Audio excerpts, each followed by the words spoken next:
In the stifling shoulder-to-shoulder heat of a Lagos Danfo bus, the air barely moves. Chinedu shifts in his seat, utterly exhausted, trying desperately to swallow down a hacking, rattling cough that has been trailing him for weeks. His phone buzzes with a message from friend Sola, asking if he's finally seen a doctor. Chinedu types back a quick, dismissive, "I day okay." He has been repeating that phrase to himself for 21 days, hoping the sickness will simply vanish on its own. Tuberculosis is surrounded by myths. Many assume the disease sits on a plate of shared food or transfers through a casual handshake. In reality, neither action can spread the germ. The transmission is strictly airborne. When an infected person coughs, sneezes, or speaks loudly, a microscopic spray violently erupts from their lungs, hanging suspended in the stagnant air for anyone nearby to breathe in. By ignoring his symptoms and convincing himself he only has a stubborn cold, Chinedu has turned his personal denial into an active biological hazard for every single passenger trapped inside that bus. The medical threshold for this disease is remarkably specific. If a cough refuses to clear up after 14 days, it is no longer a minor irritation. It is a definitive red flag. This persistent cough rarely works alone. It is usually followed by severe night sweats that drench your clothes even when the fan or AC is running, sudden, unexplained weight loss, and a crushing fatigue making even the smallest chore feel physically impossible. This diagram shows the exact biological process of infection. As airborne bacteria are inhaled, they bypass the body's initial defenses and aggressively settle into the soft tissue of the lungs. Sometimes these invaders act as a sleeping germ, encapsulating themselves into dormant nodes, hiding quietly until the immune system dips. When these four markers converge, the body has reached its limit. This biological alarm signals that the lungs are losing a sustained battle, requiring immediate intervention. The only way to break this chain of infection is to physically step out of the crowd.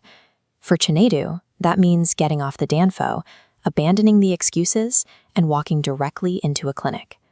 Confirmation requires a professional laboratory test. Guessing at a diagnosis or relying on over-the-counter medicine creates a dangerous delay, allowing the bacteria to continue its spread throughout the community. A positive diagnosis is manageable, but the treatment demands absolute discipline. The drug regimen must be completed exactly as prescribed, continuing for the full duration even after the physical symptoms have faded. This timeline chart shows exactly why early termination is so destructive. On the top, a full medication cycle completely eradicates the bacteria. On the bottom, stopping early leaves a fraction of the bacteria alive. These survivors quickly mutate, duplicate, and build a reinforced drug-resistant shell. In biological terms, partial treatment is a catastrophic failure. Abandoning medication early actively engineers a stronger, deadlier version of the disease that standard drugs can no longer kill. While medicine targets the infection internally, stopping the cycle of transmission requires a collective shift in how we manage our shared surroundings. Protection comes down to simple, mechanical habits. Giving yourself physical distance from someone who is visibly sick, and crucially, covering your mouth with a tissue or your elbow, never your bare hand, drastically drops the localized transmission risk for everyone around you. Environmental airflow is just as critical. A stagnant, closed room allows microscopic droplets to concentrate heavily. As the window opens, it introduces cross-ventilation that instantly diffuses that dense cloud, pushing the infectious particles outward and starving the germ of its targets. Stopping the spread of tuberculosis is a collaborative, daily effort, built entirely on our shared spatial awareness and our willingness to protect our neighbors. When the heavy medical regimen finally ends, the bacteria is dead, but the battle leaves scars. The patient's body is typically exhausted, stripped of its natural defenses, and left completely depleted. Medicine has one highly specific job: kill the sickness. But clinical drugs cannot construct new muscle or restore lost vitality. Rebuilding an immune system from the ground up is entirely the job of targeted nutrition. The reality on the street is clear. The pills keep you alive, but what you eat and drink determines how well you recover. True resilience requires consistent, high-quality nutritional support, to build up immunity and barricade the body against future illness. This is exactly where dedicated recovery aids like Soeteria Arrive step in. By combining the natural, dense properties of tiger nut with date fruit, it provides the precise foundational strength needed to restore an exhausted system.